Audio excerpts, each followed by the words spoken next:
കഴിഞ്ഞ ദിവസം ഇസ്രായേലിലെ കനത്ത വ്യോമാക്രമണത്തിൽ ഹിസ്ബുള്ളയുടെ തലവൻ നസറുള്ള കൊല്ലപ്പെട്ടതിന് തൊട്ടു പിന്നാലെ ഈ നസറുള്ളയുടെ പിൻഗാമിയായി പുതിയ നേതാവ് എത്തിയിരിക്കുന്നു. പുതിയ മേധാവിയെ ഹിസ്ബുള്ള നിയമിച്ചിരിക്കുന്നു.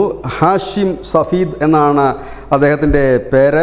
ഈ നസറുള്ളയെ പോലെയല്ല, നസറുള്ള ഏറെക്കാലം ഒളിവിൽ താമസിച്ചിരുന്ന ആ ഒരു വ്യക്തിയായിരുന്നുവെങ്കിൽ ഈ ഹാഷിം സഫീദ് എന്ന് പറയുന്ന ഈ പുതിയ നേതാവ് ഈ രാഷ്ട്രീയ പരിപാടികളിലും ഒപ്പം തന്നെ മത ചടങ്ങുകളിലുമൊക്കെ പരസ്യമായി തന്നെ പ്രത്യക്ഷപ്പെടുന്ന ഒരു നേതാവ് കൂടിയാണ്. സയ്യിദ് എന്നാണ് ഓമനപ്പേരിൽ ഈ ഹിസ്ബുള്ള ഗ്രൂപ്പുകൾ ഇദ്ദേഹത്തെ അറിയപ്പെടുന്നത്.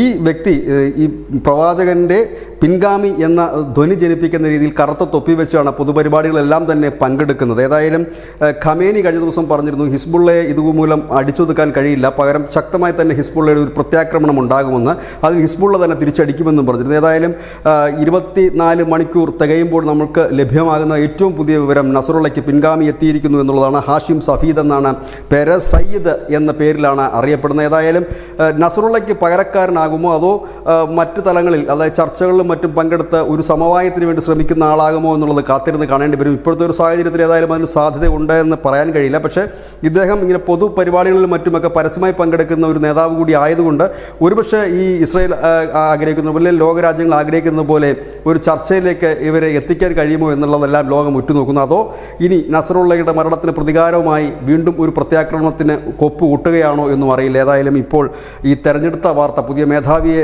തെരഞ്ഞെടുത്ത വാർത്തയാണ് ഇപ്പോൾ വളരെ പ്രസക്തമായി നിൽക്കുന്നത്. News desk, news India Malayalam.